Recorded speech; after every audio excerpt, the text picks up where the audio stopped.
Captain Sisko has Sigma 9 clearance. The text of the Costamogen is for Kai Wynn's eyes alone. And Colonel Kira gets a new uniform, and it looks sharp. Hello, everybody, and welcome to the Seventh Rule with Cirroc Lofton. Hello, hello. My name is Ryan T. Husk. You know we're going to talk about that, by the way. Today, we're doing a review of Deep Space Nine, Season 7, Episode 21, entitled When It Rains, written by Renee Echeverria, directed by Mr. Michael Dorn. This was May 5th, 1999. Where were you? We have a very special guest today, Colonel Kira herself, also looking sharp, Nana visitor. Hey, glad to be here. Oh, it's a pleasure to have you. It's so good having you. Always. We love having you. This might be the last time that you come on this show, Nana, because we are approaching the end of the series at warp speed. We only have, Cirroc, 4 episodes after this of Deep Space Nine? I think 4 or 5, yeah. Wow. How long did it take you to do the whole 7 years? It'll be almost 4 years. We took a little 6-week hiatus. So I guess it was about 3.5 years, which is what you would expect. Wow. Yeah, it was. It's been a real joy to watch your character, Nana, and your portrayal of Kira. And now in this 7th season, it's like, it's particularly with this episode, we're getting like a full circle on how your character started. You started off as this freedom fighter, as the rebellion, leading the rebellion. You normalized yourself. You went through the emotions of processing of all the stuff that you did, and now it's like here at the end of this 7th season, it's like, oh, by the way, we need you to turn the old Kira back on and teach these guys how to, be fighters and how to, lead a resistance.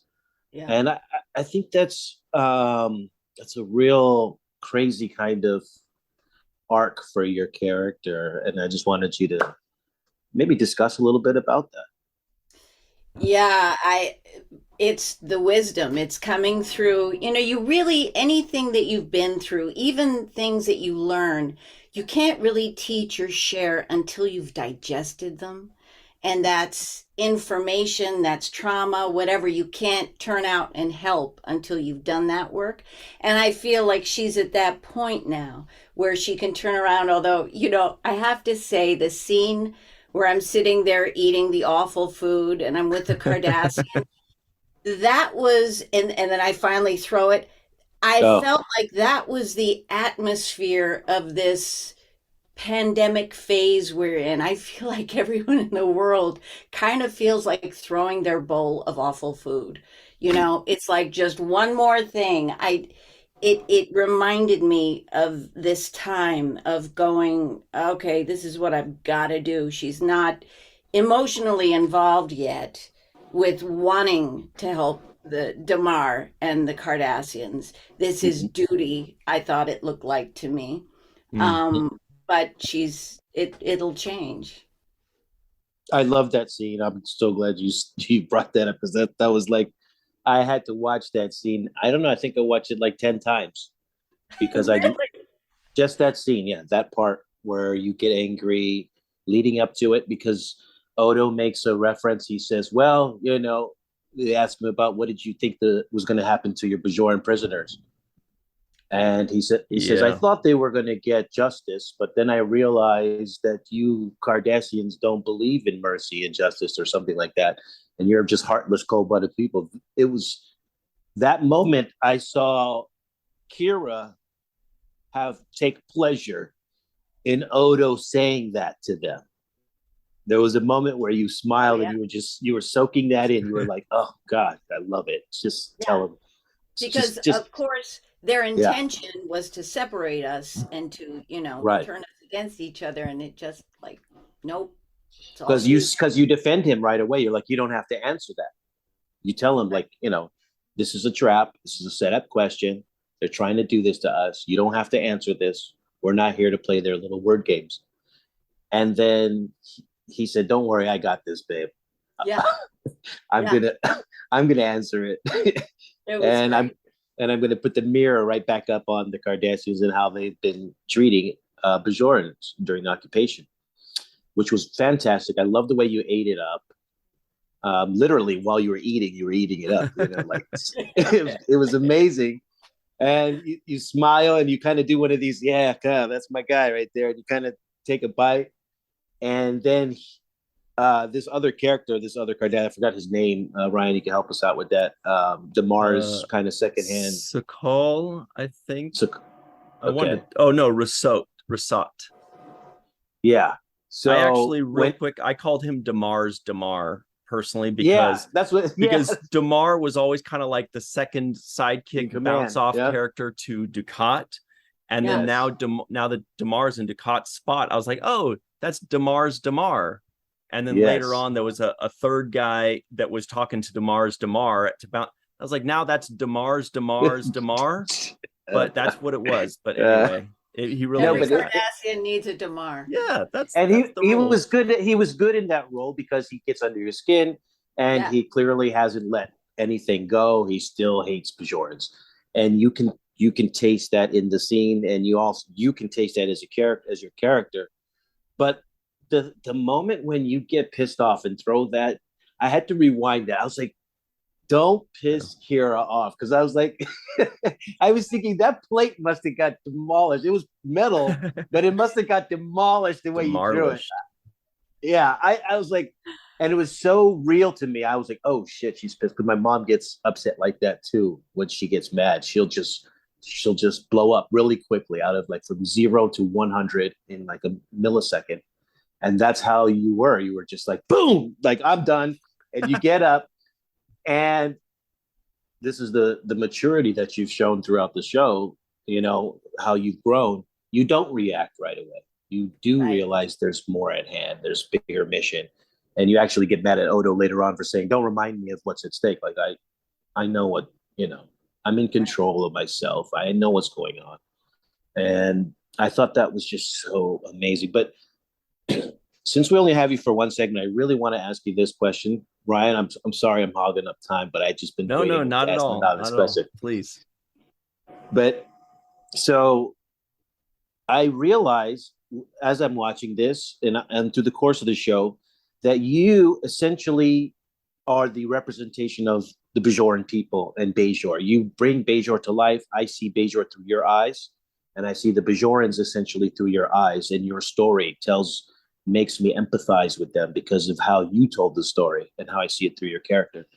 And my question is, only few characters in Star Trek have been the introduction of an entire race of people and been the benchmark of that race, like Spock and the Vulcans, Worf and the Klingons, right? We see those people through that character. And I didn't really have to approach the scenes like that. What kind of responsibility, or what is your mindset when you're going in to basically be the window into an entire civilization, a whole race of people? Well, there is a responsibility, and responsibility is such an interesting thing for anyone who has been on a Star Trek series. I think we all feel it. Because we know these stories have lots of different kinds of importance. But because I never thought of it as Bajorans, but as entities that share these kinds of histories, because all over the world there are people who have had the issues that the Bajorans have had. So instead of thinking of it as a Bajoran responsibility, I felt it was a responsibility, a collective of people who have been through something like this and want to see themselves represented, want to see themselves maybe behave in a way that they couldn't at the time, or they did, and they want to see the satisfaction with music behind it, because we get Yeah. the music, the hero music behind us. So I thought of it more as a collective rather than just a planet.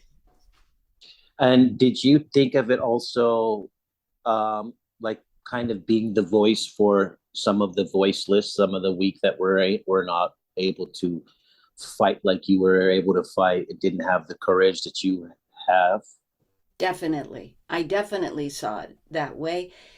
And that's, I would do this little mantra when you know it well at 2 or 3 in the morning when you go, I can't, I'm just gone. I'm mentally disassociating from my body now. Mm. And I'd call myself back going, 20 years from now, someone is going to need comfort, going to need a voice, going to need to be distracted, going to need a good story, whatever it is that. And I would always think of just one person. I go, okay, that's it. I'm back and I'm doing it for them. And it's so weird now. It's 30 years later. And, and I do talk to some of these people. And it was important for people on all kinds of spectrums who could zero in on Kira. And I think it helped that she wasn't specifically, this is how I felt about it anyway. I felt like she was spirit. Didn't really matter the body she was in. Maybe it did to some people, but it never did to me. It was like spirit. And anyone could go, I need that right now. I need to look at that right now. I need to conjure that. That's true. One thing that you do, Nana, better than or as good as anybody I've ever seen is non-verbal reaction shots. Yeah. And I thought this episode had incredible moments where you weren't saying anything, but I was hearing so much. We can do that, right? Yes. Do that. And you're amazing at doing that. And the moment I'm talking about is when Odo gets the news that he's got this disease that the founders have. And Odo's like, all right, and he kind of wants to move on. And he turns, back to, and you're looking at him like, waiting for him to say something. And like, you're like, yeah, I could possibly lose you. And there was so many things flying through my head when I was like, wow, this look is, I had to rewind that about 10 times. Because I thought, and Michael Dorn, to his credit, said, we need a close-up on this, and gave you the close-up also in that scene. So I also give him a shout out for that, for saying, I need a close-up on a just on a reaction look. And I think you do that as well as anybody I've ever seen, because throughout the show, you have been giving us these looks that just say so much on your face. And I just want to make sure I give you credit for that. Thank you, Cirroc. I love it. Appreciate that. Last night I watched the show again, and it hit me in a kind of way that when I came back from California and I saw Renee and he told me he was sick, it was that moment again. And it was also the way he told me was like, he was pissed that he was sick. So it was like, all I could do was look at him, just like my character. And it was like, oh God, that's weird. I didn't even put that together until I saw that show again. Wow, I didn't even put it together until you just said that. And what's crazy is there was a moment that did register with me when Odo sees his hand starting to flake, and he wants to cover it up and hide it from you, right? He doesn't want to share his sickness with everybody. He wants to be sick by himself. And Renee kind of did that with his problems. He wanted to do it by himself. He didn't want it to be a story of topic of discussion. Right. And he sure didn't want the emotion. And I knew I had to suck it all right back in at that moment and just be like, yeah, okay, what's next? And that's not what I was feeling at all. And the Kira moment was exactly that. It was weird. Wow. Yeah. Very, very amazing moments in this episode. I just, like I said, we see Bajor through your eyes. Then we get introduced into characters like Louise Fletcher playing Kai Wynn and all of the other, Bajoran characters. But the real essence of Bajor seems to resonate for me with Kira because of the principles that you stand on. And I think those principles, if I'm not mistaken, are those are the same kind of principles you live your life by, which is why I would think they resonate on screen so much. Yeah, I mean, and it's interesting, you play a character for 7 years, and some of it was I brought, some of it I learned from her. And I cultivated more and more by playing that kind of character and understanding what that feels like to walk on the earth like that. What does it feel like? It feels less complicated. It feels like you're not lying to yourself, and you're grounded in something that I think when you hit upon just simple truths in the world, in the universe, you just know it, and it's like, yep, there I am. Not that it would be the same thing for somebody else, but just a simple truth of me. It was, I needed Kira's guidance. She was a mentor to me. Mm-hmm.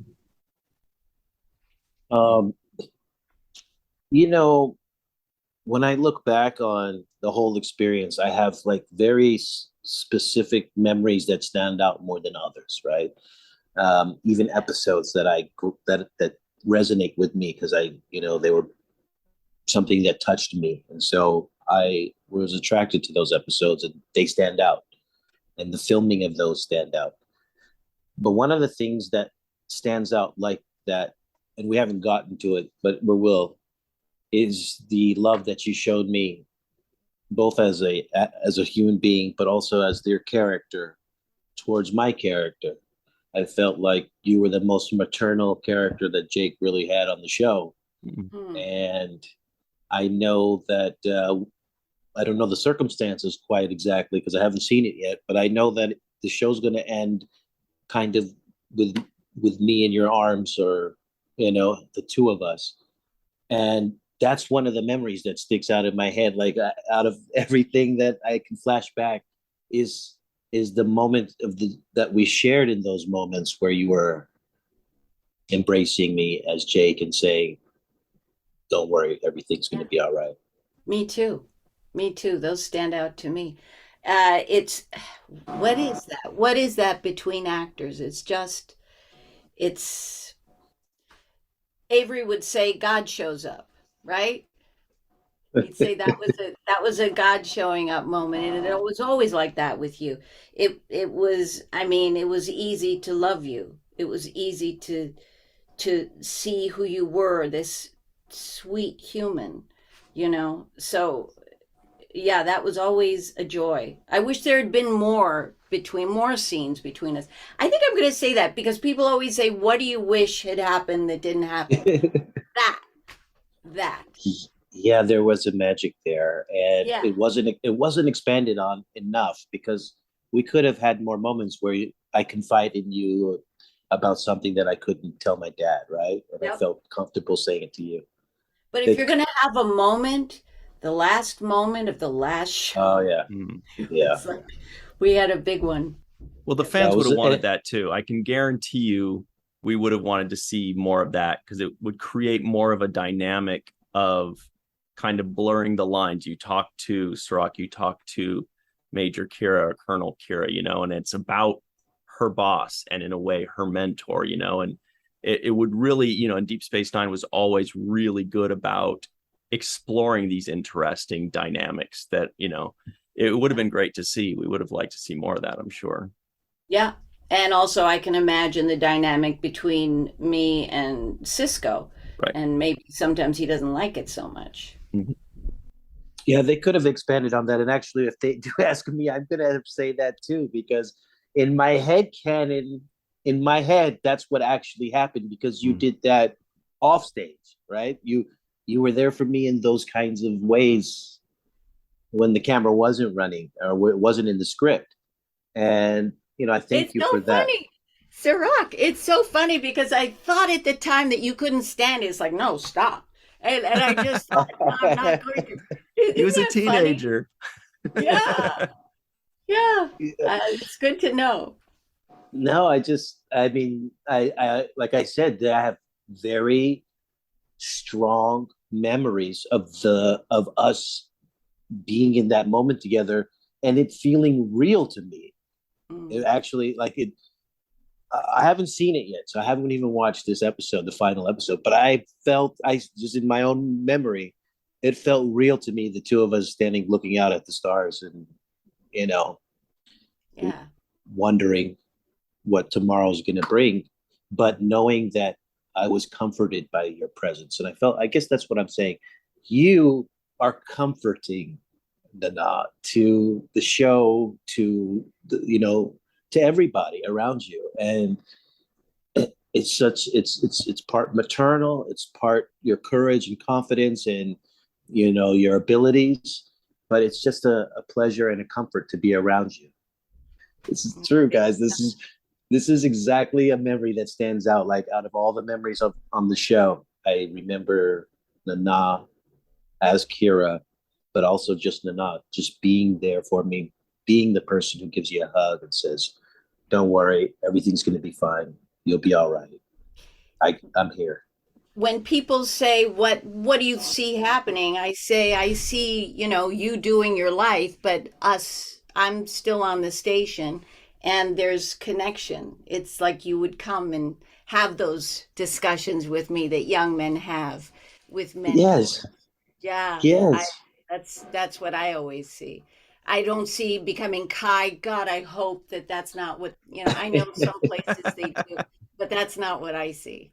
Not at you all. know, and this episode we actually get some of you opposite Casey. I think Casey has grown too in this show as Damar and really found his own being this conflicted character, having to represent Cardassians, but also kind of needing you, right? And having to kind of bow down to your superior knowledge in this particular area of combat. And once again, we're seeing DS9 talk about something that we need to look at now. How do we speak to each other? How do we approach, two different sides needing to work together? And they do it over and over again. But it's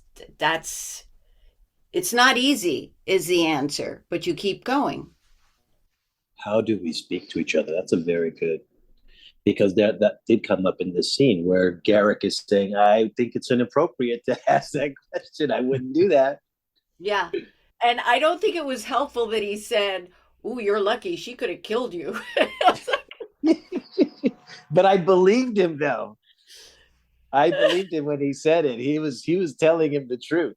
Because Yeah. the way you walked off, it was like, I'm sparing you because I know that you're trying to help defeat the same enemy that I have. So we'll be fine as long as that's the case. But as soon as we don't have the same enemy, you know what the deal is.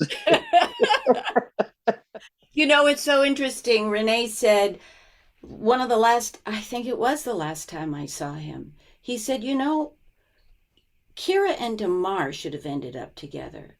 But as I think of it, Wow. I don't think that's right. I don't think that's right at all. It would have been too typical, too easy in so many ways. And I loved that she loved a shapeshifter, because Yeah. shapeshifting is such a good analogy for a lot of people these days. Well, and Kira and Damar had their own story and romance in a way in that they ended their story with mutual respect. That was the arc. That Yeah. was the love that they formed. That was the bond or the lesson that they learned. It's different than a marriage or something like that, but it certainly is just as powerful and poignant. And I think that was the point of it too. I agree. Yeah, I just feel like Kira would never, under any circumstances, ever end up with a Cardassian. It's not going to happen. No. Unless it was Damar's Damar. That dude. By the way, that was Vaughn Armstrong. Everybody, I immediately recognized. I was like, "That's Vaughn." Damar's Damar. Seskal. Was Vaughn? Yeah, you can see him kind of in the background a little bit, and you immediately see his profile. You're like, "That's Vaughn. That's that guy." He only had a couple lines. He may have.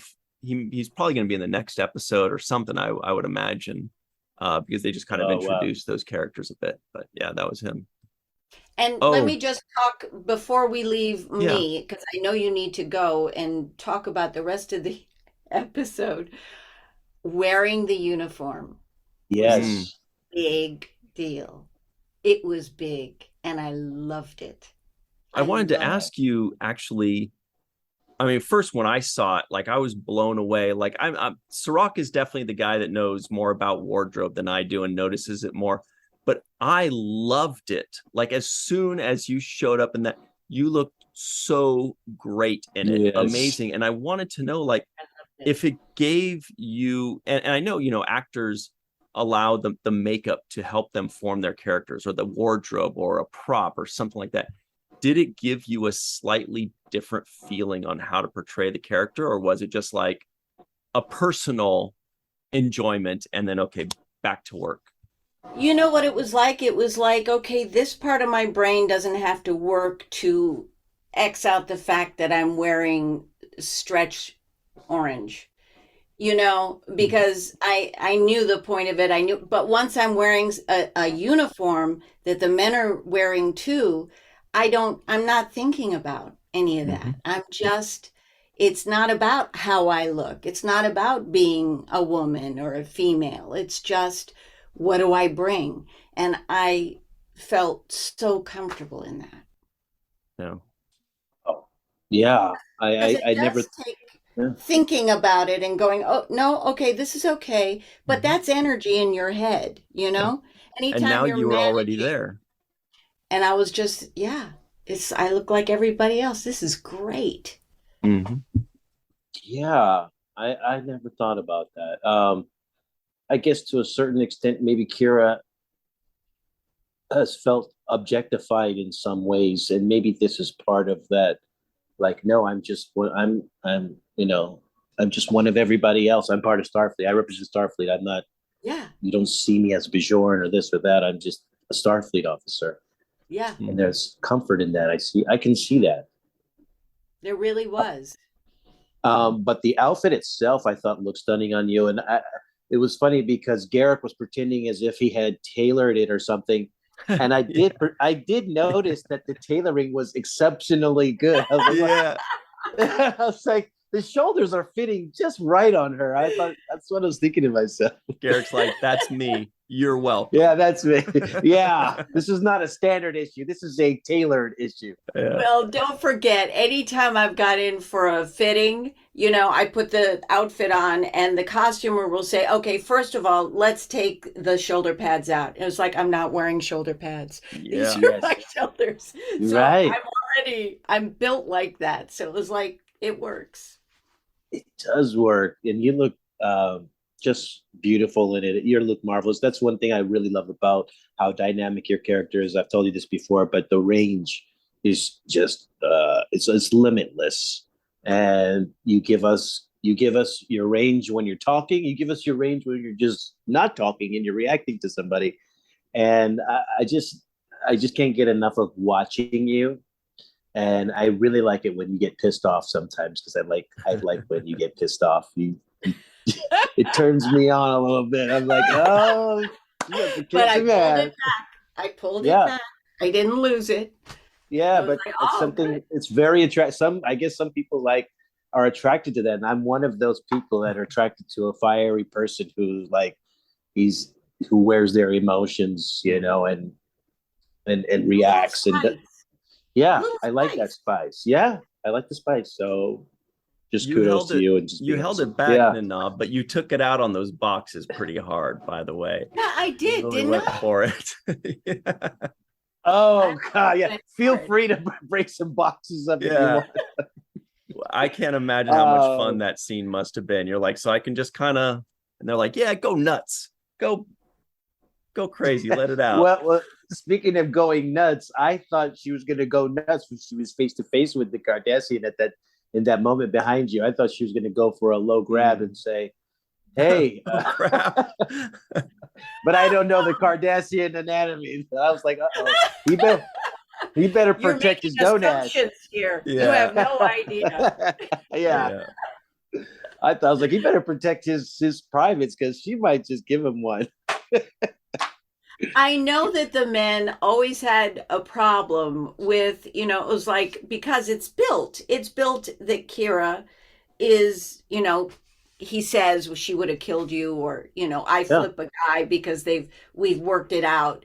And some of the guys, it really bothered them. It's like, this is silly. This wouldn't have happened. And, it's like, well, no, you've got to actually, look at Michelle Yeoh. I would think that she's a dangerous weapon to, for real. So I don't know if anybody's seen any of those UFC fighters, but there's a few women in the UFC champions that are, I wouldn't mess with because they get me to tap out. Hell no. And also when you're a fighter and you've trained your whole life kind of being a resistance fighter like you have, of course you would be better than some just regular layman off the streets who, just got handed a rifle 2 days ago. There's no way that you wouldn't, you've been in so many combat situations and close contact situations. I totally bought that you would be able to kick somebody's ass. Yeah. Something emotionally that I always felt is that I, as Kira, was like, I don't care how this ends, but it's going to end. I'm going to keep going until it does, one way or the other. Doesn't matter what happens. And that is also kind of that, it's almost on the edge of crazy. It's almost on the edge of crazy. That you go, that's dangerous. So I always felt she had that danger too. It's like, I don't care what happens to me now. Yeah. We're going to do this. Like I told you, my mom is like that. And she's a firecracker. When she decides to explode, she'll disregard that it's like a guy that's 200 pounds or something. She'll just go blind and just like attack. And I'm like, she doesn't realize, she doesn't care. It doesn't matter. Once the threshold is crossed, it's like this kind of crazy blind rage. Yeah, and that's dangerous. And you got to pull her off with somebody. You got to literally pull her off with somebody because she's like attack mode. And that's how I feel like, Kira doesn't play. She's like, I will go down. You might take me out, but you're going to get the fight of your life on your hands. So good luck. Yeah. Definitely. That's how I approached it. And that's what I felt. Yeah. It definitely comes across. And there's a good chance she's not going to lose too, by the way. She's like, I might go down, but probably not. Probably don't bet on it. Yeah, but it's the reckless abandon that you attack it with. It's just the fearlessness of not being afraid to. You don't process whether you're going to win or lose. Yeah. It's not even about that. It's just like, this is what I have to do now. That's what I got out of Kira. She's like, I have to do this now. They're like, I don't know what else is going to happen, but you guys go. This is what I have to do. And I feel if like we're going to analyze it, what makes it dangerous is someone has made a decision and turned off their mind. And now it's dangerous, but also if we're just thinking of intentions or goals, it makes it very powerful because it's like, now I'm not going to use my brain going, wait, should I? What's going on? Is this too much? You're all in. It's more effective. Yeah. It sure is. Well, guys, we do have to run to our break real quick. We're going to talk about what a sweetie Damar is for leaving a cooling unit all ready for them. He had it prepared for you guys. What a giver. He's such a good guy. But Nana, this has been so great. We really appreciate that you've always found the time to jump on our show and share all of your thoughts and your memories with us. You portrayed one of the most iconic characters in the history of television. And we really appreciate you, Nana. So thank you so much. It's been a joy to be with you both. Thank you so much for being so kind and welcoming, always. We love you, Nana. We love Kira. And, Kira Nerys forever. She's just badass. Colonel. That's Colonel now. Oh, yeah. Colonel Kira Nerys. That's right. All right. So everybody stick around. Thank you to Nana. And we will see you on the other side on the 7th rule. I love you, Cirroc. Hello, everybody. Welcome back to the 7th rule with Cirroc Lofton. Hello. We are still basking in the afterglow of getting to talk with Nana Visitor. What a great time. She's amazing. Okay, very quickly, here are the trivioids of the day. The Klingon ships are outnumbered by the Dominion 20-1. Kira is the stuff in a Cardassian Oreo. That was like on the, all right. When she had Damar and Garrick, and she was maybe that doesn't. It sounded like it worked. It sounded better than a sandwich. We'll edit that out, ladies and gentlemen. No, it's stuff. Like the stuff, the white. It's very difficult to keep a supply of synthetic organs on hand in a battlefield situation. You never know how many livers you're going to need or how many hearts. Bashir needs to borrow a cup of Odo. The text of the Coast emotion is for Kai Wynn's eyes alone. Colonel Kira gets a new uniform and it looks sharp. Gowron wants to get drunk. What else is new? And Captain Sisko has Sigma 9 clearance. Yeah. So nobody likes Oreos anymore, huh? I just thought I was you have the cookie, and then the double stuff, And it was Cardassian, whatever. Mr. Big Stuff. Ooh, who do you think you are? Mr. Big Stuff.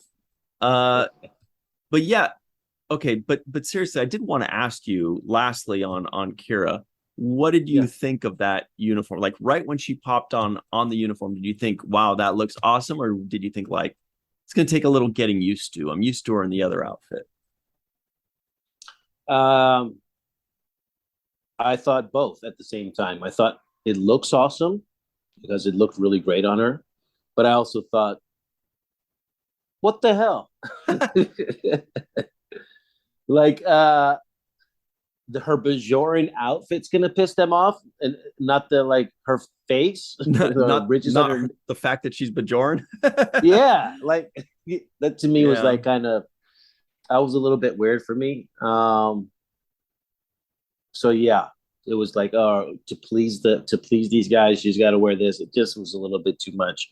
But I did like her in the uniform, and for the points that she mentioned, which I didn't consider, just about kind of identity wise and what it meant to her to feel more a part of the group with the uniform.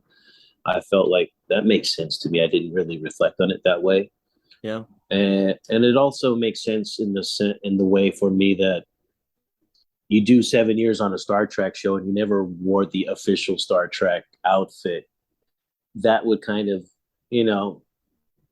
sit uneasily with me if I didn't get that chance. So I think that she deserves that opportunity. Yeah, no matter how much you like whatever you are wearing, you can't help but think, well, it would also be cool to wear what everybody else is wearing and not kind of be the other. Like the outsider gives you that strength, but it's also nice to, getting invited into that other club or whatever. And Odo, when I had forgotten when they're like, oh, he needs to change too. And I was like, wait, I don't remember him in a Starfleet uniform.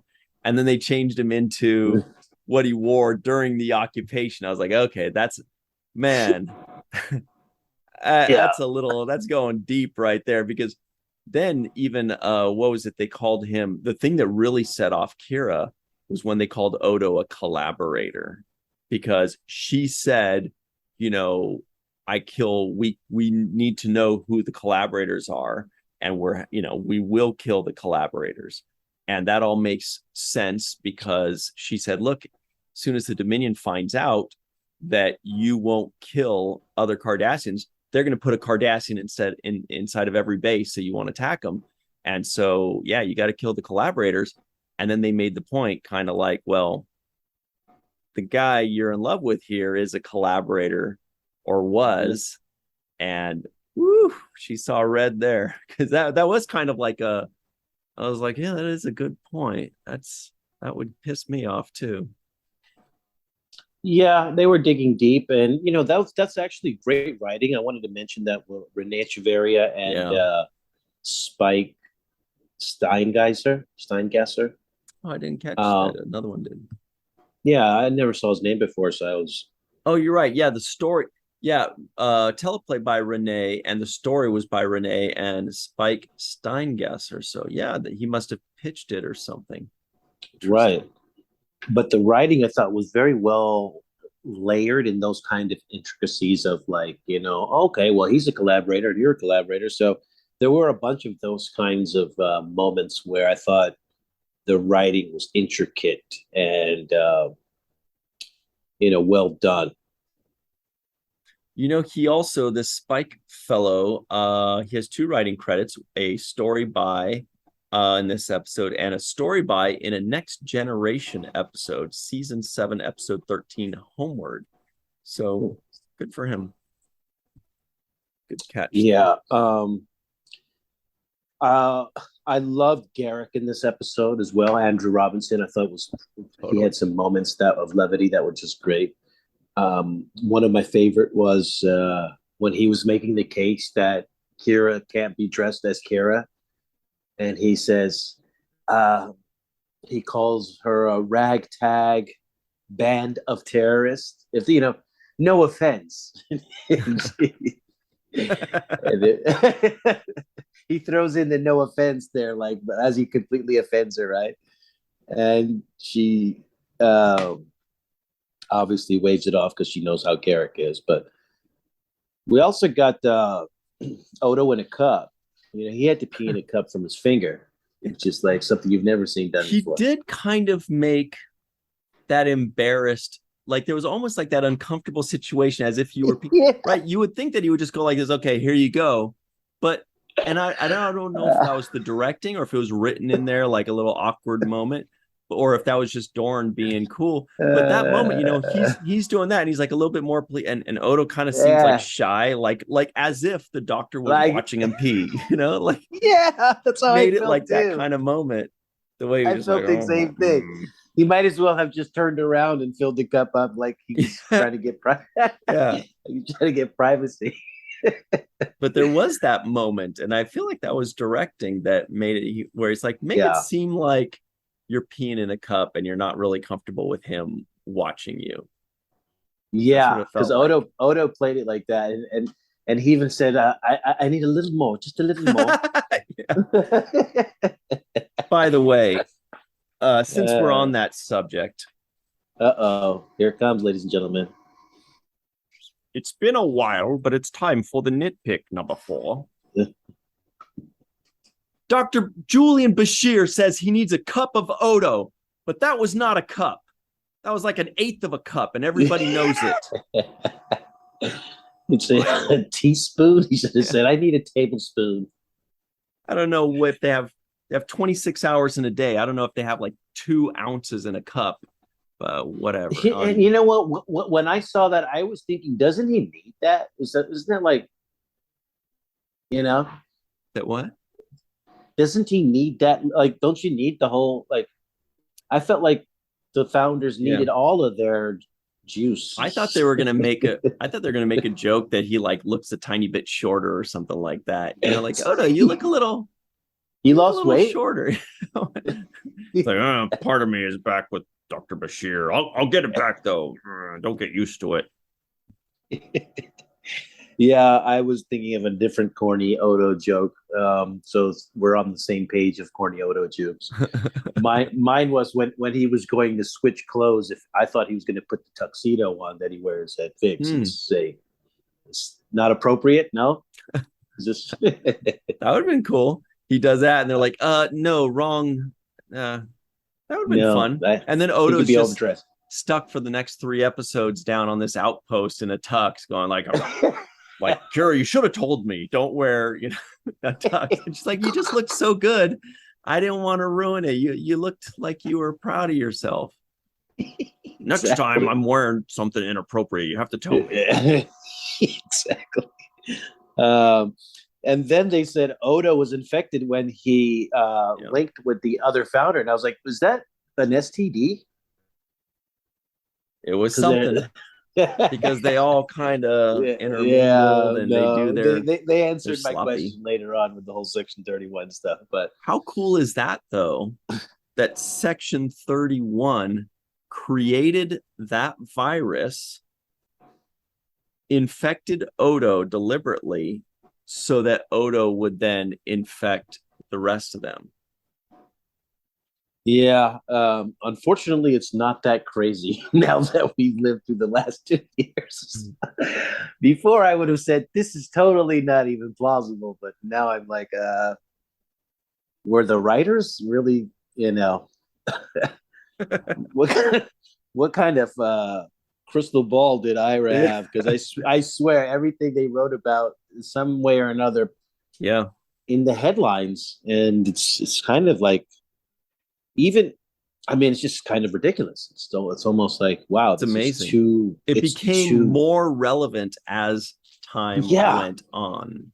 Like in the headlines right now as we speak. So it's like, it's not outdated and it's actually current.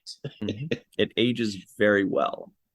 Very well. I love the moment where O'Brien and Bashir are really good buddies. They remind me of Jake and Nog, because they're just they're good buddies. And when Bashir tells O'Brien, hey, I've got Esri coming here, I told her I'm going to go over her medical records, but I really want to talk about something else. Man, O'Brien hits him with isn't that unethical? And for the first time somebody called him out on as soon as he said that, I was like, man, I don't know what rule that's breaking, but I feel like it's breaking a few professional and moral rules. And Starfleet. Yeah. Where he's like, oh yeah, I'm her doctor. I did a full physical on her and I want to talk to her. What's the big deal? I'm going to call her back and she has to come see me because I'll tell her it's about her physical. And so it's like, what kind of power trip? So she's coming along like concerned, like, oh my God, he needs to talk to me in person about a physical. Right. And he's like, he didn't even like say, well, it says here on your chart, blah, blah, blah, blah. And then move into, he was just like, she's like, you want to see me? He's like, yeah. So I just noticed that you didn't want to talk to me. And I kind of was wondering what's up. And what happened with you and Worf? Yeah. She should have been like, are you fucking serious, bro? Yeah. I'm walking out of here right now. And if you do this again, I'm telling Captain Sisko. And I might still tell him. Last night because I thought I had high diabetes. It runs in my family. Something like that, Yeah, high blood pressure, man. Next time, if you want to talk to me, you talk to me like every other adult and you just go find me at Quarks or whatever it is. But that was don't say you found a lump in my breast and call me in your office and then ask me about, That was such first season Bashir. That was a first season Bashir move. Which is why they said unethical, which is I'm like, finally somebody who's called. How many times has he done some unethical stuff? Kind of a few times that would break not only the code of conduct of just being a physician, which is like this very, strict code of conduct that you swear your allegiance to, but also just morally. But also morally. And I'm sure the Federation has also workplace sexual harassment type policies. Totally. So he's crossing all lines, all spectrum of just inappropriateness in this show, which is hilarious to me. Yeah. Can you imagine Captain Sisko being like, Major Kira, come to my office immediately. And then she drops everything, comes over and he's like, so want to have a drink? I was just kind of thinking that, we could hang out and cuddle. Yeah. Did you sleep good last night? What? I got you a candle. But then O'Brien does a great line too when he realizes that he's supposed to leave the room because he knows what's about to happen, and he does his uncomfortable like, "Oh yeah, oh sure, haven't seen you in days," and I love that "I haven't seen you in days" line that he delivered. I thought it was just super comical, but. I mean, this episode, it was like 5,000 episodes in one. It was so much going on. Yeah, we had the first half felt like it was a Klingon episode, right? And then the second half felt like it was more Kira Cardassian centric. But yeah, we haven't even touched on the Klingons yet. They're cutting their hands, they're drinking their blood wines. There's all kind of weird political intrigue. Gowron's taken over. He's showing off his cool eye skills that he has. Yes. Yeah, and you see Martok like getting upset about what's going on, and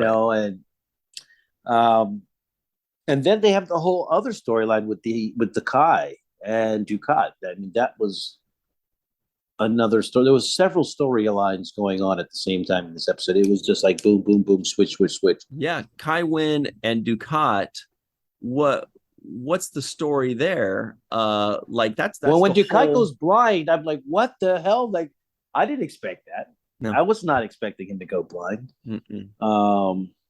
But that does lead me to my other nitpick of the day. I actually have two today, and so Captain Picard's going to have to work overtime today. It's time for another nitpick number one.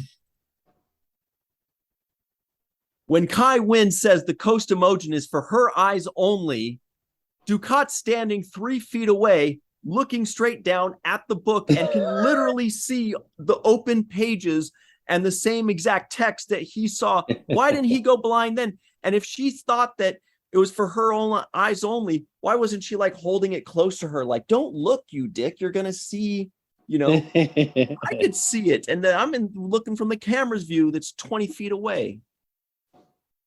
Yeah. I mean, I don't know what their reasoning behind it. Maybe he wasn't reading it. I was kind of curious to know if he could even read Bajoran, right? Because isn't this a Bajoran text? Yeah. I wouldn't expect that he would be able to read Bajoran or not, and even less ancient Bajoran text. That's just my guess, but still really cool. That's really what's in my powerful. Yeah, right. Like very powerful. Yeah. Because I would have thought that he would go blind, and then by the end of the episode, Bashir's fixing his eyes. But no, they're like, no, he's blind. Like that's pretty powerful. He's blind, and not only is he blind, but Kai puts him out on the street as to be a blind beggar. Yes. And tries to upsell him on it. Like the Bajoran. She's like, oh no, you'll be the hit of the town. Everybody the Bajoran people are so nice. They'll be so generous, especially to a blind beggar like you. Yeah, you'll love it. You'll love it. You'll like the way you look. I guarantee it. Yeah, I guarantee it. That's when I say, gosh, Kai is even colder than Dukat. Mm-hmm. Like he's pretty much the most cynical cutthroat character there is in the world. But deep down, Dukat's an angel. He's a sweetie, and Kai Wynn is she's mean. Well, he clearly was voted the best villain, in Star Trek history, television history, and I think there's in the 2022 Lappy Awards, the first and only Star Trek Awards show. He was voted number one best villain. But I think they meant like the most beloved villain, right? Oh yeah, I'm sure. I think he had a great line when he said to her, "Well done. I almost believed you myself." And he goes into that, right? And then he says, "I thought my place was in your bed." I was like, this guy. He's pushing it, man. He just keeps taking more, man. Oh, man. Who gave this guy some Cardassian Viagra? Because he is just ready to go. I don't know how he's excited for her, but If he saw what Bashir did with Ezri, he would have taken notes. He'd be like, "Oh, that's good." And let me just. Oh, you could call people in like that. Maybe I'll be a doctor. Yeah, maybe I'll be a doctor. We did tell Nana that her facial reaction looks are just so amazing. I know that you saw that as well. I was just really watching her, even when she's not speaking. When Oda was talking, looking at her face, made me think of I think was it Casey that said half of acting is reacting. It was somebody else that we interviewed, and it brought that back to mind when I was watching her perform. I was like, wow. In that same scene, the way Kira reacted to the news of Odo, Renee Auberge-Noir also had a really good nonverbal reaction at the end there.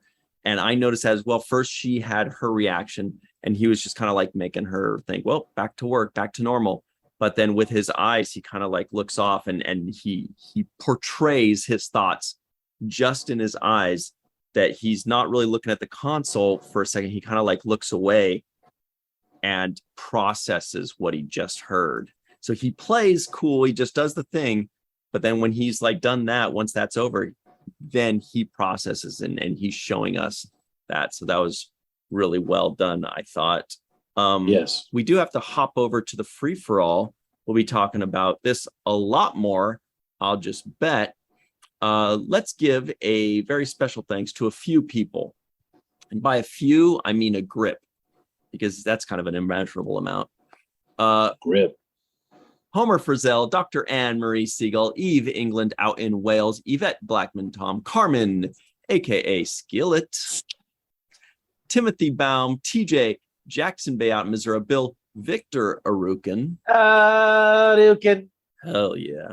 Titus Mohler, Darlena Marie, John Mann, Dr. Mohamed Noor, Tierney C. Dieckmann, Anna Post, Rex A. Wood, Anil O. Polat, Erika Stroem, Joe Balsarotti, Mike Gu, Dequeue, Neal Akasaka, Justine Norton-Kertson, Dr. Stephanie Baker, Carrie Schwent, Faith Howell, Edward Foltz, Radek Orszewski out in Southwest Poland, everybody knows, Henry Unger, live from Tokyo, and of course, Dr. Susan V. to the Gruner. Let's see half these people right now over on the free-for-all. Everybody stick around. We'll be right back on the 7th rule. 3, 2, 1. I don't know. Hey, everybody. Welcome back to the 7th rule with Cirroc Lofton. Hello. This is the free-for-all. We had a ton of fun before we hit record. We're going to hopefully continue to have fun talking about this glorious episode and all the many great scenes and plot twists in it. With us, joining us are Melissa Longo. Hi there. Hello, and good morning and afternoon and evening. All the way from Sweden. We have Dr. Susan B. Gruner is also here. On a post, Gold do Scott Jensen, everybody knows. Carrie Schwent is here. Grandpa One's going to give us a red card if we get out of line. Eve England is here with a Cat Pack shirt made by Melissa. Faith Howell is hanging out around Deep Space Nine as per usual. We've got Matt Boardman showing off his Steph Curry endorsed Under Armour hat. Mai is live from Tokyo, I'll just bet, wearing a Radical VTC shirt. Tierney C. Dieckmann is the Borg Queen. Like she disappeared for a second there. What was that mug? Nice. King Austin. One. Looks like blood wine mug. Homer Frizzell is also here wearing a Radical Kira shirt, by the way. That is apropos. Ed Foltz is here. And Katie Carr is wearing looks like some kind of starship shirt. It's Voyager. Yeah, Voyager. To the journey. And Dr. Mohamed Noor. Did I get Dr. Mohamed Noor? No, not yet. There he is. All right. Let's have some fun. On a post, we can't have fun unless you lead us into the fun zone. How do you feel about this episode? Oh, I like it. It's starting, kind of the beginning of the end with like the resistance on the ground and, working with the Cardassians and the whole reveal with Section 31 having, which the first time I had gone through was a little afraid that was the case, but then that confirmation that really it was Starfleet that was killing the founders. I think it was a lot of plots a long time in the making that were finally starting to like all coalesce to like ramp up to the ending. Mm-hmm. So sounds like you were like, I liked it, but I didn't love it. That's what it sounds like. Well, it just gets, knowing what's coming, like it gets better and better, but it's that shove that starts the rock rolling down the hill, which is nice. All right. By the way, Jake Sisko guesses the IMDb score. No.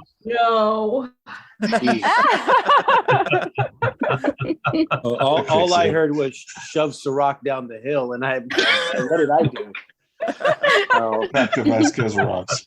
And my hearing's up. But no, I love this episode. I thought it was just packed with a lot of stuff. It's hard to grade these kind of last couple episodes on the individual level because they're so intertwined. But there were some moments that I thought were really A+ in this episode, especially with Odo and Kira and the back and forth. So I'm going to say, I want to say like 8.3, 8.4. I knew it. Does anybody else have any guesses that don't already know what it got on IMDb? I think that's a fair score, though. I think people might not have liked this one because it is a setting up episode, so I think it might be lower, 7.8. Yeah, I was thinking 7.6. 7.8, 7.9. Wow. I like it, but I think, if you're just switching that on, and for people who might have just been watching that as a random episode, they'd be thinking, I have no clue what's going on. Survey says 8.1. Oh, 8.1. You guys were all right Pretty close. around it. So yeah, very good. And also, we forgot to mention the non-appearance mentions of the day. I've heard 3. Did you guys catch them? who I got? Dr. Mora. Dr. Zial. Moore was 1. right. Zial was 2. Zial. Yes, very good. Sobak. Yeah. Sobak. So I guess he's Who? with the The prophecy. female Sobak, founder. wasn't it? Wasn't Sobak they mentioned as well? Who's that? Yeah. Yep. Is it The guy Sobak? she just- The guy they Or murdered Sabal. last week. Yeah. Oh, what's his name? Yeah, Soldor, Soldor. that's the it, third Soldor, one. Oh, yeah. right, Soldor. right. That's Okay. it, sorry. And Like the, Isildur's heir, right? and the female founder. Was she mentioned? I didn't know. I didn't catch that one. Not by Yeah, when they name, but talk she doesn't about have a Odo name. linking. But she did Linking. link with Odo. No, you're right. Very good. Oh, Yeah. right. All right, cool. Good stuff. All right. Dr. Susan V. Gruner, it's your turn. Sorry that we kind of stuttered off for a second there. Did you love this episode? Yeah, it's bittersweet because we know what's coming. We know it's coming to an end. I watched it yesterday and I watched it again today, and only halfway through at this point. But again, I sound like a broken record. I'm amazed at how it's like they're real people. I mean, I know it's television, I know they're actors, but they play the part so well. And Deep Space Nine, the writers are so great at changing the way you feel about a character. A character starts out one way and ends up literally 180 degrees in the opposite direction. And I think it's great the way they're tying everything up. I loved it. I love to hate Gul Dukat. I love that he gets to be blind and that Kywin throws him out, and there's an ironic thing. She makes a comment, Kywin makes a comment that like only the worthy, the pirates are gonna be in touch with only the worthy. I thought that was kind of, I don't want to give away any spoilers, but considering how we know it ends, kind of interesting. Definitely. Ends up happening at the And I end. think that's awesome With that you her. said turn it around 180 degrees, because Cirroc might remember 25 years ago when Jason Kidd got drafted to, I think it was the Dallas Mavericks, who are perennial losers. He said, well, I'm going to turn this franchise around 360 degrees. Wow. That's kind of the problem, bro. Anyway. Great. Well, We'll be right back where we started. Wow. We Melissa, discussed He this wasn't before. wrong. Can I ask a question, Yeah. Cirroc? What did they use for the goo in the cup? What was that? Was it honey or syrup or what is? Oh, I don't know. gives- Eve is my guess Yeah, for that. Eve knows. It's some sort of cleaning product. It's some sort of oil. I think it's in the companion. It does look like that. It's a sort of very old school cleaning product that you guys have in America. We don't have Oh, it here. Murphy's oil soap. Yeah. Yes, that's it. Yes, Oh. yes. Kidding. I have some of that thought about right that. I now. thought it was like It's a cleaning syrup or product. something. That's what Odo's made up of? Murphy? Yeah. cleaning Must product. smell real That's good. good. I got a Murph. little Odo over here somewhere.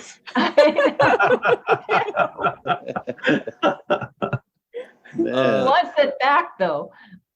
Yeah. Melissa Longo is here today. And if you need to clean your bathtub, be like, Odo, get over here, right? Yeah, of The course. soap scum off here. How are you? Did you enjoy this episode? I really enjoyed this episode.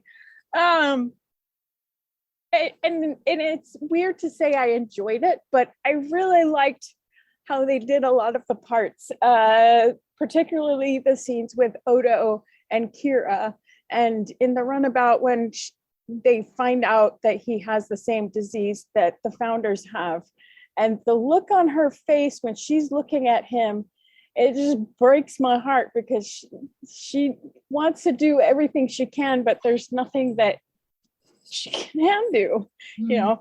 And then I love her reactions with Damar and the other Cardassians, and the journey that Damar's come on. And I really like Bashir and O'Brien in this, and trying to figure out how to save their friend Odo. It's really great. And Quark too. Mm. And I was reading on IMDb that Vaughn Armstrong was in this episode. Yeah. Oh yeah, I spotted him. Mhm. I didn't realize that. He was the third Cardassian guy. I don't even know if he said much. Just one or two lines. I never looked past the that was- second. Two's plenty. That's enough for Isn't me. that him over your shoulder, Ryan? Yeah. Yep. In the back? Yep, that's Yeah, him so- right there. Oh, Yeah. sorry, I was pointing at it with my cursor, but you can't see that. Yeah, that's the guy. And then last but not least, Kai Wynn, what a bitch. What? Since when? Whoa. She set She's you worse off. than Ducat. Shots fired. Yeah, she is worse than Ducat. I mean, let's put him out on the street blind and helpless, you know. Yeah, well, they I both know. deserve that fate, kind of. I get that, but I mean, he brought her to the paw rapes and all this power that she's about to inherit, and then she's just gonna kick him to the curb. Come on. Rude. Blind. Politics. No, yes. Ungrateful. Yeah, well, Yes, I do. You shall see how worthy she is. No. All right. Gosh. Well, let's talk a little bit more about basketball. And Builder Scott Jensen's wearing a Chicago Bulls hat. That's enough basketball. What do you think of this episode? I do love it. Like everybody was saying, it is kind of sad that it's building up towards an inevitable wrap up. But I I love the groups of duos that we had throughout this with O'Brien and Bashir and Kira Odo. Kira Garrick is probably my favorite combination ever. My two favorite characters on the show. And it just made me think about how much I wish I could get a Lower Decks-esque comedy show sitcom out of just hearing this resistance on Cardassia. How absolutely ridiculous that these characters interacting with each other could be, like breaking down their air conditioners and stuff like that. And yeah, it was great all around. Anything with Kira in that uniform, killed it. Yeah, killed it. So yeah, definitely. I think that rating was probably a little low, but I like to see how everybody would rate it this entire block altogether. See where that would go. Totally. See individual breakdowns. Mm-hmm. I'll rate it a 10. I'll agree with Sue. So they're all 10s. All right. You know who else we rate a 10? Dr. Mohamed Noor is here. Do you love this episode, or were you like nitpicking it to death? I was like, meh. No, just kidding. That was not me.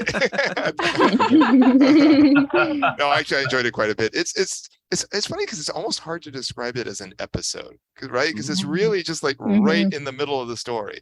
I mean, there's so much that's been building, and this was great in terms of adding now this whole Odo disease element, adding the Ducat blind element, but it's really beyond those pieces. It's kind of just the story continues here, and we're just kind of dropping it in the middle and watching a bit of it and dropping out. But yeah, it was fantastic. I mean, I feel like I agree with everything that folks had said before. I was going to comment similar to Melissa that, wow, Kai Wynn. I mean, she's good at making you hate her, but it wasn't just it wasn't even just throwing Ducat out on the street, but the just blatant lying about Sobol or whatever his name is, like just totally blatant without any hesitation. Whatever, ends justify the means. The ends are what I want.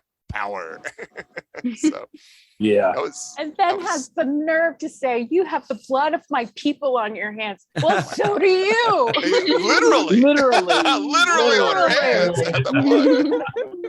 No, that's true. I don't have anything to add. We got a lot. Yeah, speaking of that, I was wondering, like, she's not concerned that Ducat's gonna like rat her out for. Oh yeah. Well, you know but what I mean? If anybody scans him and sees he's a Cardassian, then she can just say, "Oh, he's lying," and they'll totally believe her. So that's probably what she's thinking. Okay. But yeah, it's a good point, Cirroc. Yeah, that's well thought out. Yeah, you're a good point too. Mm-hmm. I feel like Mohammed's like Jay Billis over there on the sidelines with his, with his little Duke logo and everything going here. Yes. Excellent. All right. Eve England is here as well. She is Gul Ducat's #1 fan. She has dethroned me. But how do you feel about this episode? It's such a great sort of setting up. It's like I think Mohammed said, it is a strange episode because it kind of is very much a sort of placeholder and it's going to pathway to the next few episodes. But I think my biggest observation for this really was how this was one of those really rare episodes, which is everyone but O'Brien suffers. Because in this episode, we have O'Brien lounging around, drinking tea in the Replimat.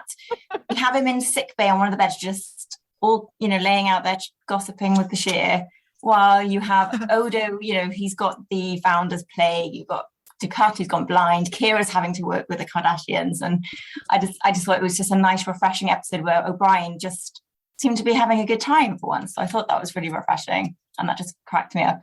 And I agree with Melissa. I think as Melissa said, that it was just nice to see O'Brien and Bashir together. And it just made me laugh when Bashir, his response to when O'Brien says, isn't that unethical or something? He goes, well, about the speaking to Esri about using the excuse that he needs to speak to her about her results, just to speak about his feelings for her, etc. So I just thought that was classic Bashir. And then the final point I just want to make, I just thought the music was really great again in this episode. I know we've talked about that throughout the last few seasons, but I thought it was really cinematic all the way through, and you had that building of tension. There was one scene where you had sort of like Terminator music sort of beat in the background, which was kind of building up to that tension as well. And it is bittersweet, isn't it? Because it's so good, but you're thinking, oh no, this is almost the end. So you kind of have that sort of gut-wrenching feeling watching it, thinking there's not many of these left, which is incredibly sad. Yeah, everybody's suffering except for O'Brien. That was a good point, including Esri. What the The hell was that? That was rude. Grandpa One is here hanging out, number one Pacers fan. How do you feel about this episode today? Well, I would love to tell you, but once again, I watched the wrong damn episode. Which one did you see? Classic Tim. I watched I watched the previous one. Pretty good one too. Yeah, it actually had a higher IMDb rating, but I mean, I do remember. So I have seen this episode, but I can't remember very many specifics. So I apologize. I had stuff ready for last week's episode. What were your impressions of last week's episode, since we missed out on them last week? There's I'll bring up two things that cracked me up. One, at the very beginning, Bashir didn't get his welcome back hug. Yeah. He got ghosted. He had his arms out, and she just kind of started talking to somebody else. And then how much of a jerk Sisko was about the kitchen. It took me 4 months to grow those peppers. Yeah. He was really a jerk, but I promise next week I will watch the correct episode. Or just watch this episode next week. And then we'll have a very special episode at the very end where I'm the only one, because it'll be the Tim segment. Last week. Everybody else watched the finale last week. All right. Carrie Schwent is here. I'll just bet she may have watched the correct episode this week. How'd you feel about it? I did. And yeah, it's very, very good. I got a couple different things. Plus I'll start off with the haiku. So we have Gowron takes control. Kira gets new Starfleet threads. Odo donates goo. That whole little exchange with the two of them, and Bashir's like, no, a little more? Can I have a little bit more? The look on Odo's face was just priceless. And then later on, when Garrick's taking care of Kira's threads, and he's like, yeah, you got to change too. So then Odo does his little snap, quick change, and just the glowing look on Kira's face just gives you the warm fuzzies. I love moments like that. She's just, oh, look, he did it again. That's adorable. And then later on, he gets to comfort her when she's having her, I'm so mad at everybody, I'm just going to throw some stuff around and kick a few things. I mean, we've all been there. We all need to get the rage out. With me, I like empty, like cardboard boxes that haven't been collapsed yet. You can kick the heck out of them. Nothing. All your leg's going to be a little bit sore, but it's all going to be fine after that. And with the whole bit with Ducat going blind, dude, she told you, don't read the book. What happened? You read the book. And in the immortal words of Julia Roberts, big mistake. Big. Huge. Sorry, I just watched the Pretty Woman musical last night, so that quote is fresh in my head. And I have a question. I wonder if there's a deleted scene or something, but how did he get the key that he used to open the book? Yeah, like, he didn't just pulled explain it, magically stole it. Out of his pocket. Yeah, I thought he like found it underneath some hidden like place or something. No, He Yeah, pulled didn't it show out it? of his He just pocket. walks in and pulls it out of his pocket. And I love the smug grin on her face after she kicks him out on his fanny. Yeah, you go be a blind beggar for a while. Come back when you got your sight back. He leaves, and she just slowly, the grin just gets bigger and bigger and bigger. I like Absolutely. how you brought up the tailoring scene with Odo and I liked how Garrick was being critical of Odo's outfit. He's like, that looks a little crap. I don't know. We're in the middle. Like seriously, like that's the last thing we should be worried about is the colors that I'm wearing. Like I don't know about that. Let me see. Turn He's around. gonna be seen with him. Yeah, exactly. Oh yeah. He wants to do a full fitting and stuff. Like, come on, man. Let's go. Let's get out of here. Oh yeah, for sure. And who doesn't love Robert O'Reilly? I love any scene he's in. He is just adorable. Mm-hmm. The best eyes in Hollywood. Oh, The biggest too. Yeah.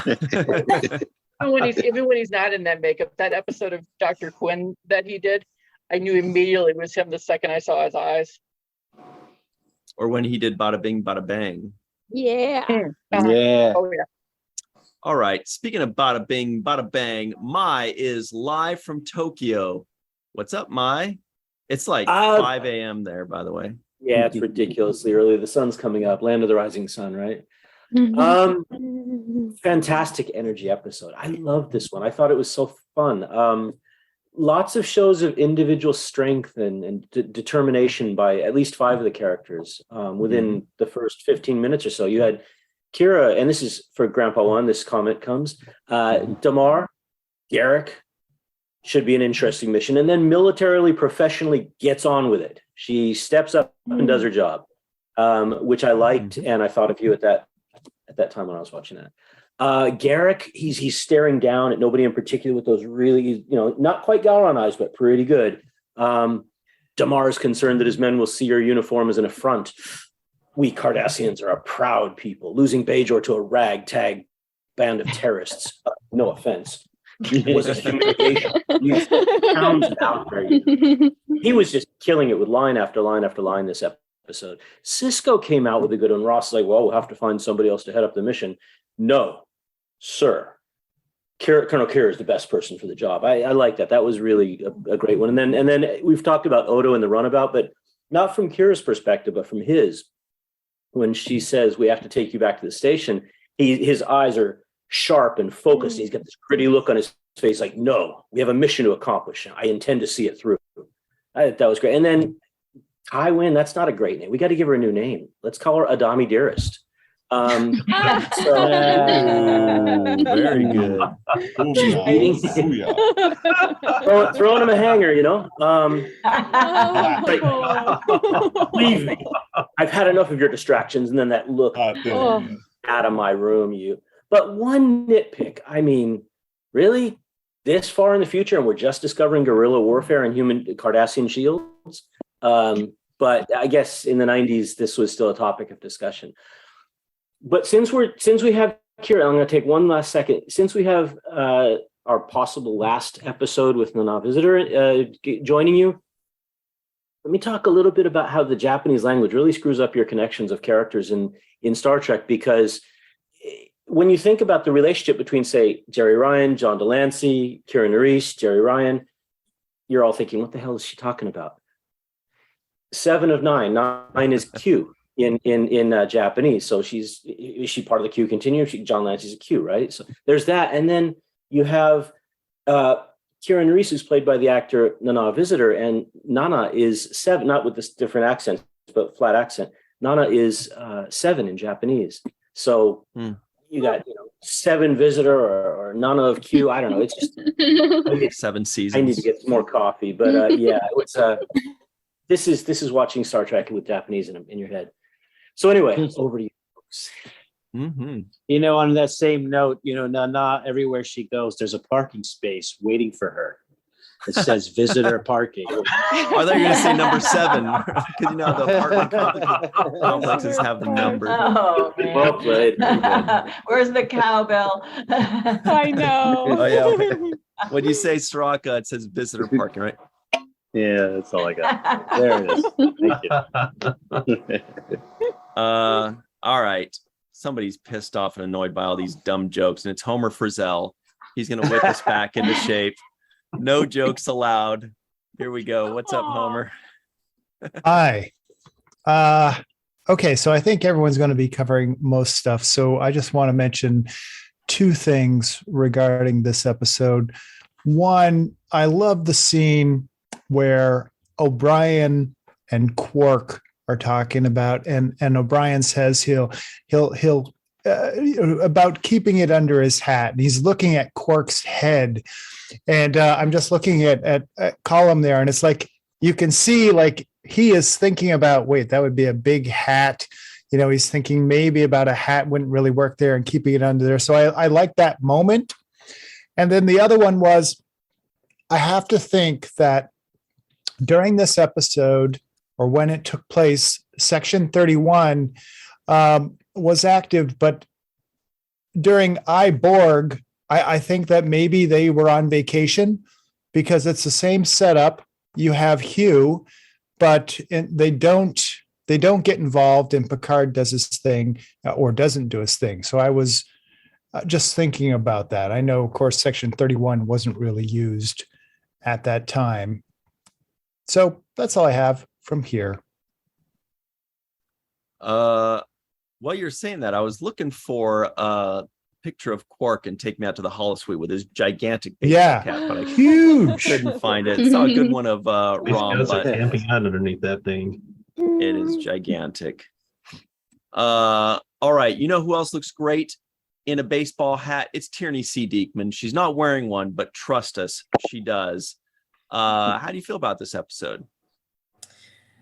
Oh God, I thought last week's episode was kind of another segue in betweener sort of episode, and wow, this one, I forgot that this ends with like a hard cut, just not quite mid-sentence, but just ends. Mhm. I was watching and I just sort of expected the story to keep going, and it's like credits. Wow, okay, I guess we're stopping here.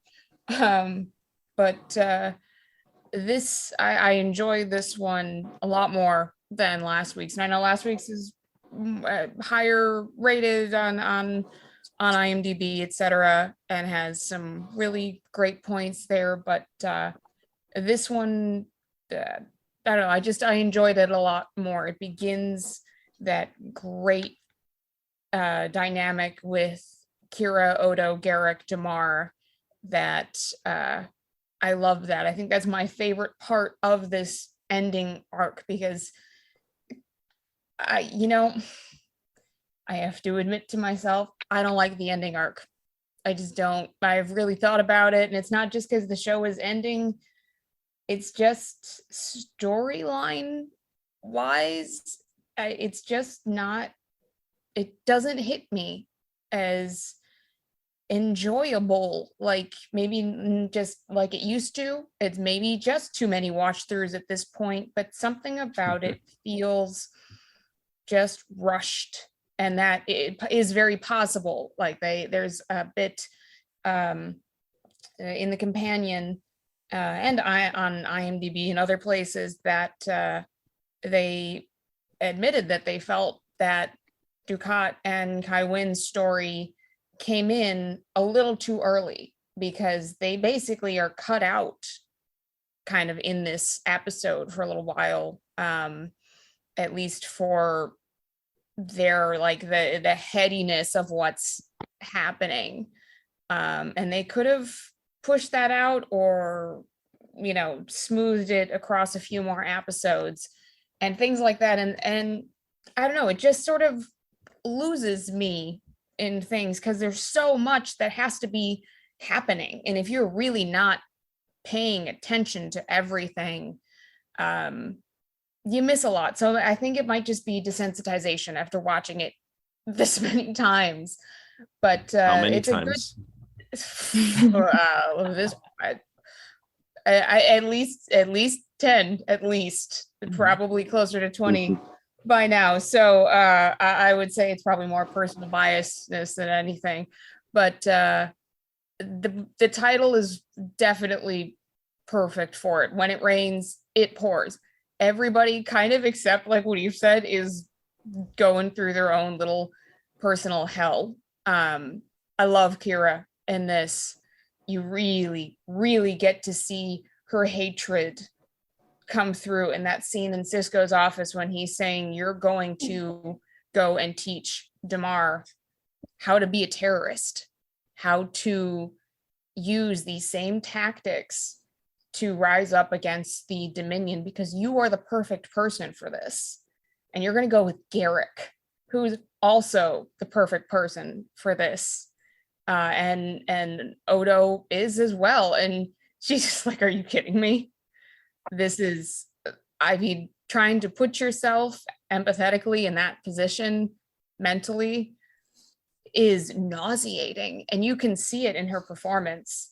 And it's wonderful. And then I love her in the Starfleet uniform. It's Nanaz. She's gorgeous and everything, but damn, that uniform, oof, wonderful. And then, as Carrie mentioned, that scene with her and Odo when he just goes back into his drab, and Garrick's like, yeah, I don't think so. This is not fashionable enough. I do have to be seen with you. And Kira does just look happy and like, shut up, Garrick. That's my man. And this whole dynamic for them is the best, to me, representation of their relationship.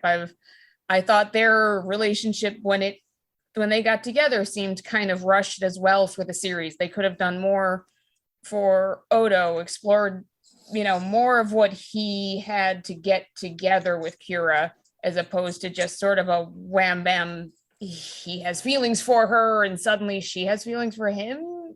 But they developed it well, and by now this is great. And then we go over to what's happening with Gowron coming in, and he's still trying to steal glory. It doesn't matter what's happening with the Dominion War. He still has his political grandstanding that he has to uphold. And it just, he doesn't care. This is all for his goal, just as Wynn. That's all for her goal. She doesn't care that you have the blood of my people on your hands. Well, yes, so does she, because these are her own personal goals. Good of Bajor, BS. No, good for Kai Wynn, good for Dukat. Power hungry in whatever form it takes. And everyone is showing their colors here. And like, look at Rusat. He has so much petty hatred that he doesn't want Federation replicators, for God's sake. He's willing to refuse, at least to a point, refuse food from the Federation while they're living in a cave during wartime, because it comes from the Federation. Like, it's very easy to think of this in the real world sense right now with what's happening. I'm not going to, rant/wax political right now, because we all can very easily think of how this relates to our current global situation, which makes it even more poignant and horrifying, how this just keeps playing out and being relevant. But it's, yeah. And then last thing is just with Bashir's ethics are a little sketch. I mean, to bring Ezri in to have a conversation, and then he's discussing Odo's medical records while O'Brien is just chilling. Like, no, mate, it's what? Like, I know y'all are friends, and Odo would probably not care, but come on. It's something that made me laugh too. Was his back and forth with was it Hilliard and the other guy with Starfleet Medical, and trying to get these records and the scans and the back and forth. And I'm sure Tim is also very familiar with this, trying to deal with military medical. Just, oh my God, just as spouse and what I've had to deal with crap over the last year, it's so relatable. So them trying to also just push him aside, like, nah, he's not going to get anything. Sigma 9 clearance, no. But there's some nitpicks there as far as things that I'm sure, Mohamed, if you thought any deeper on any of this, probably drive you nuts, but you just pass over it now because it's TV. But yeah, but overall, it's a strong episode. I enjoyed it more than last week. next week, I think, will be better. Starfleet genocide. Yeah, Homer's got a great point with Borg. But maybe that's also the thing, regardless of Section 31 was the thing at the point as far as Star Trek lore. They didn't intervene then when they should have, given what we got. So they thought, we have to strike now, and went ahead and, let's just genocide a whole race, whole planet, no big deal, no problem. But say Dr. Bashir, what are you working on? I'm just working on a chart for the O'Brien's erectile dysfunction. What did you need me for? Yeah, no, you wouldn't even have to ask Bashir. You'd just be like, you know what I'm doing right now. Because you never believe. All right. Well, we've got Under Armour spokesman Matt Boardman here, everybody. How are you, Matt? How much did you love this episode? Oh, I like it. I mean, again, it's one of those things that it's furthering some stuff, and it like for I think about we get Gowron who comes in, and that's kind of I always liked Gowron in Next Generation, and there's part of me that was a little sad in the direction that they took his character, but it makes sense. I mean, he's obviously a very prideful person, because he's, despite being a Klingon, he's still a politician, and as we know, there's a lot of politicians who don't like the limelight being stolen from them. And, Martok has obviously had a string of victories and becoming very popular. So it's a little sad to me that this is the beginning of the end for Gowron, which we, find the conclusion of that in the next episode. But I have to agree with everybody else. I think that putting Nana in that Starfleet uniform was a good choice. It makes me think of Chain of Command when they put Troy in a Starfleet uniform, which I thought was for it.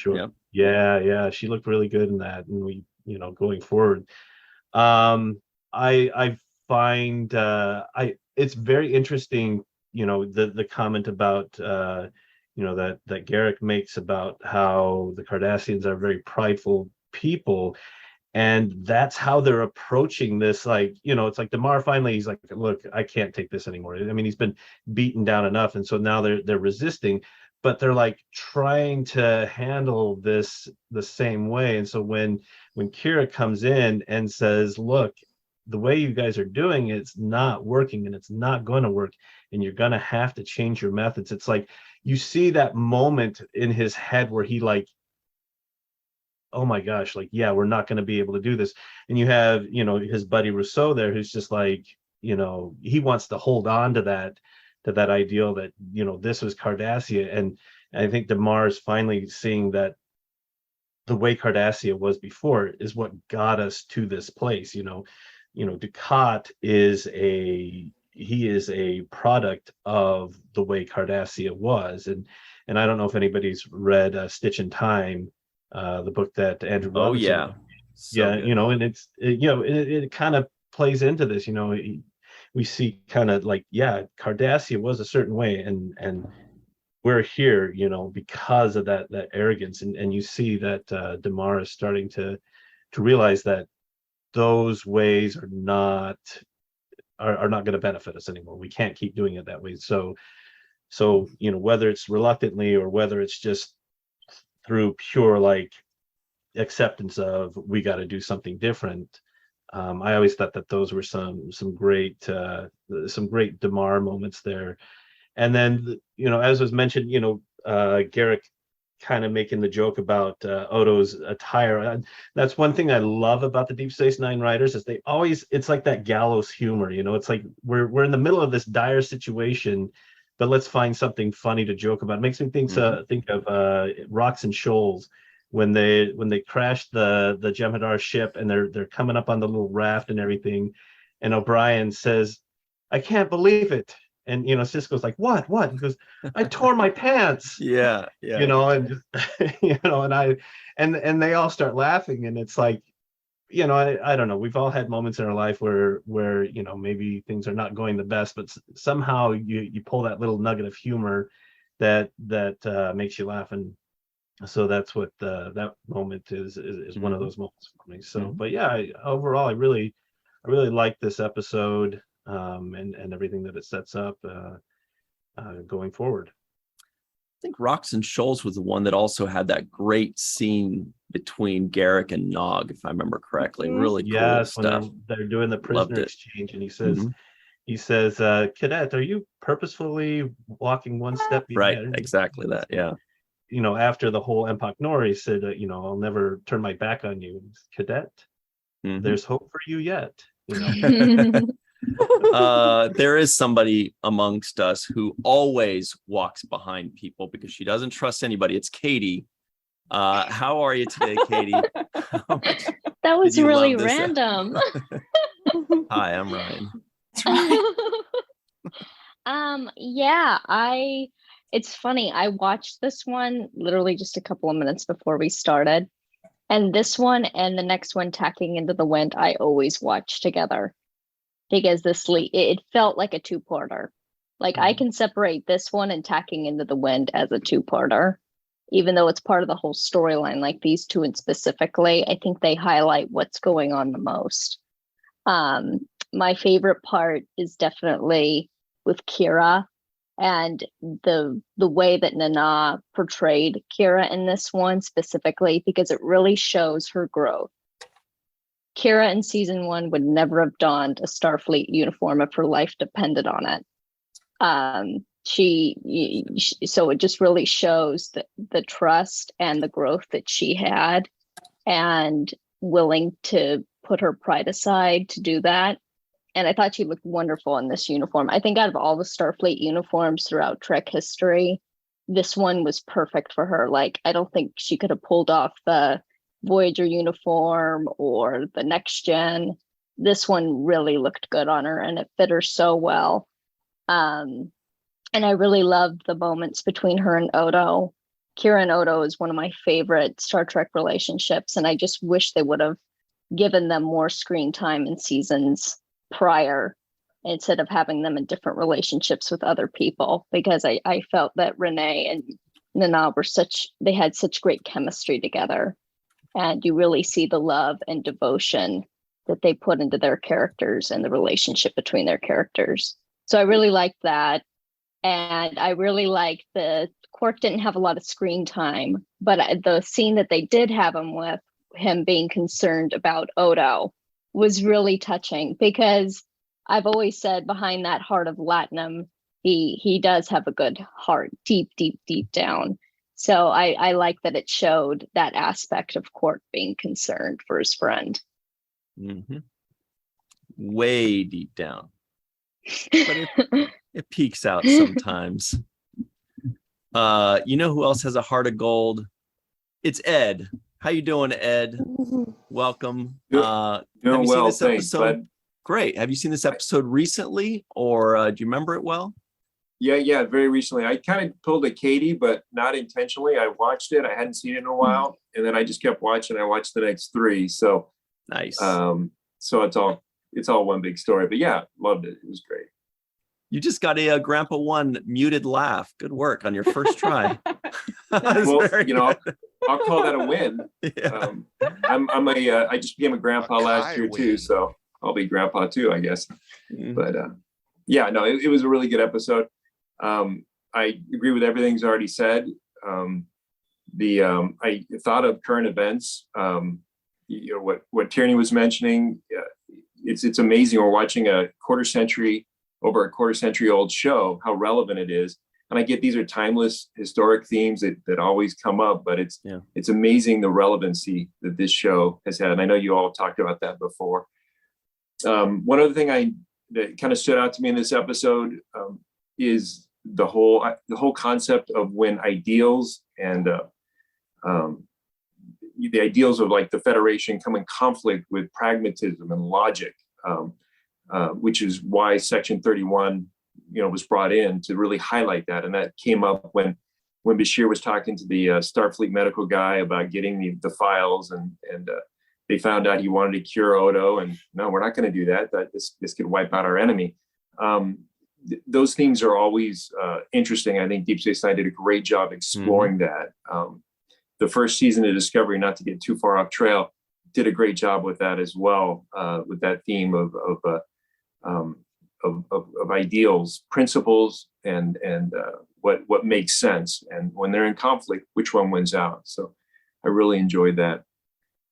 I want to tack on just really quick, because I know time's an issue with all these people, but I just wanted to say, I found this podcast a couple of years ago after Aaron passed, just searching for more information about him. And I've never been to a convention, don't have a lot of friends that are Trekkies. So when I found this podcast, saw what you guys were doing, seeing people enjoy, love on, geek out on these shows that I love and geek out on, it was fantastic.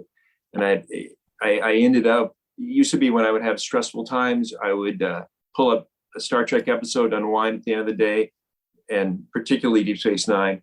And I got to the point where I started watching this show that was talking about the show that I love so much, to watch people talk about it. Seventh Rule actually kind of supplanted for me for quite a while, watching Deep Space Nine itself. And that's just a testament to what you guys have done in the show. I love it. I'm a big fan, and really, really happy to join in here. So thank you. Wow. Thanks so much, Oh, Ed. sweet. Cirroc. Yeah, that was nice. Yeah, can you believe it? We're like the addendum to Deep Space Nine. That's really awesome. Thank you so much, Ed. Fantastic. We are Damar's Damar. Yes. There you go. The companion's companion. Yeah. But no, that's very sweet what you said, Ed. And I'm glad to welcome you into the community. I'm glad that you found us and you're here now. So once you're in, and we just share love with each other. And welcome. Oh, thank you. Well, as far as I'm concerned, I owe you all a lot of thanks, and appreciation for, and the round table, the free for alls. It's like a tapestry. You're just adding, all the people. So I really love it. So good work, guys. Thank you. When you said tapestry, everybody was thinking that's TNG, man. Yeah, everybody. We can't help it. That word. Well, thanks, Ed. Welcome. We really appreciate you joining in the fun. Faith Howell is also here. She always has TNG on the mind, but she's going to take a break to talk about Deep Space Nine for a second right now. What do you think? So you guys have covered so much of it, and I kept thinking while I was watching this episode that it almost feels like it would be so much easier to talk about the last 8 as one, because they do stitch together. So I'm having a hard time sitting down and really starting this episode and stopping this episode and not talking about before or after.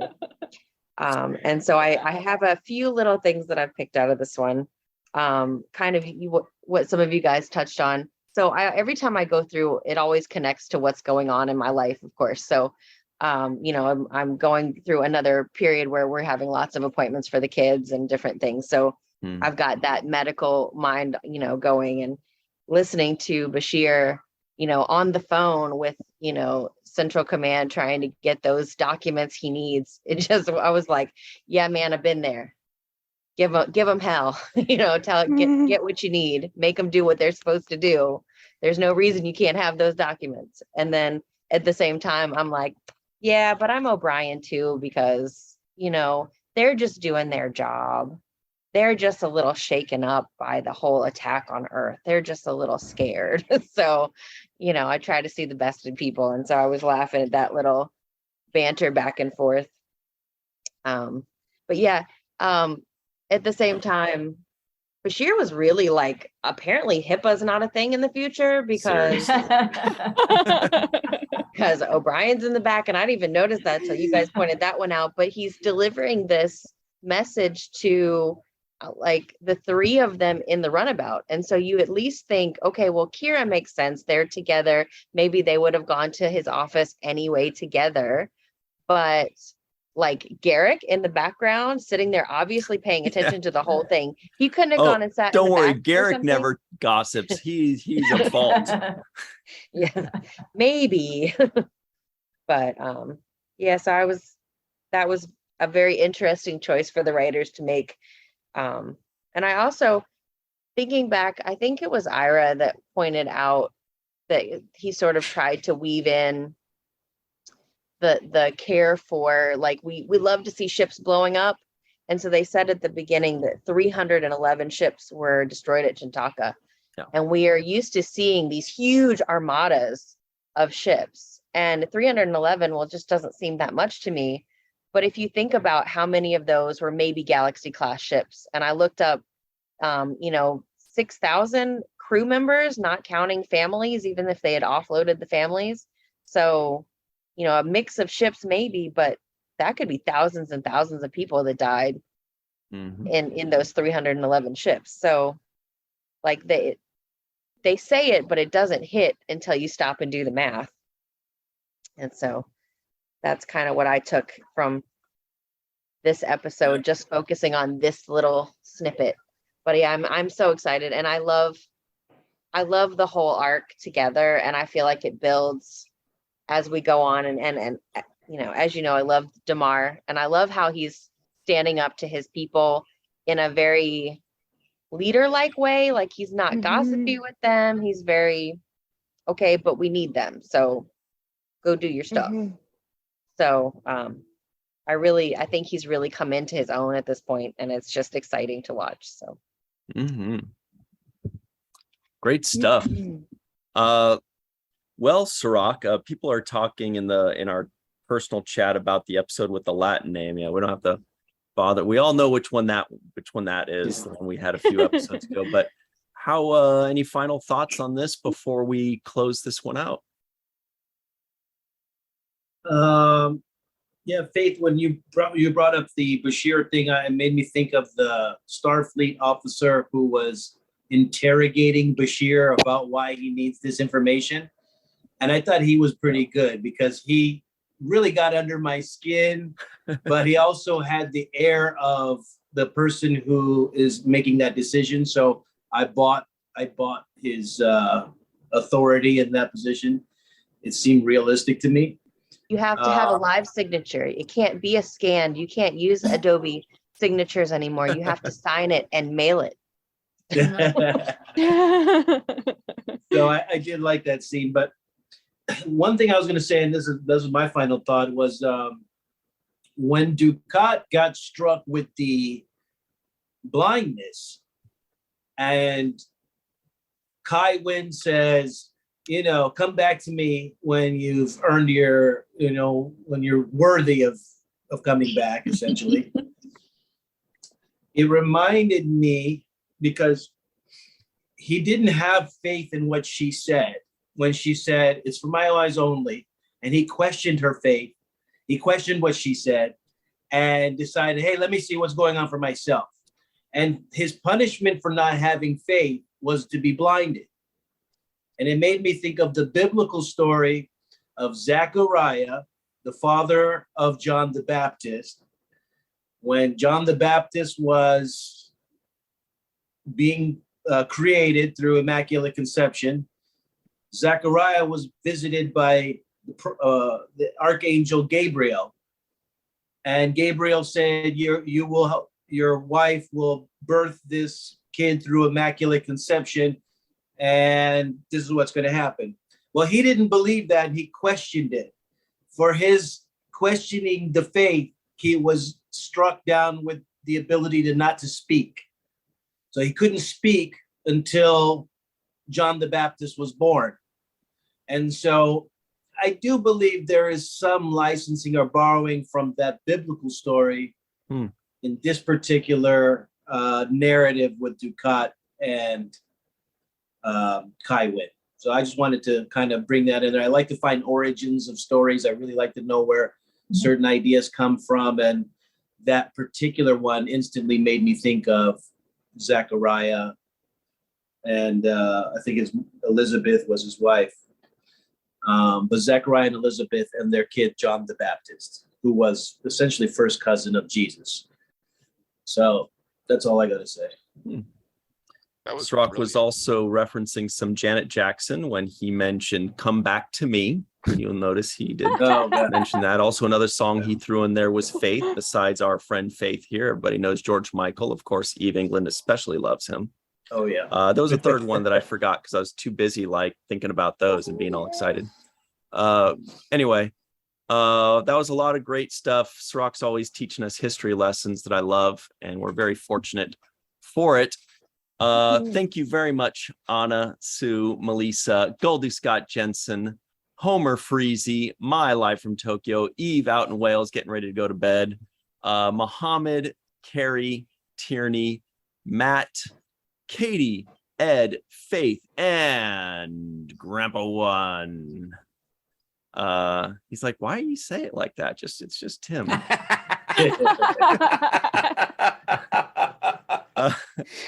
Man, Homer still didn't smile. I thought for sure that time. Oh, wait. Oh, okay. Anyway. All right. Thank you all very much for playing with us. For Cirroc, Lofton, myself, Melissa, Aaron Eisenberg, and Russ Haslage. We will see you next time. We appreciate you all. And always remember the 7th rule. And if you want to watch 6 episodes in a row, you do it. Yeah.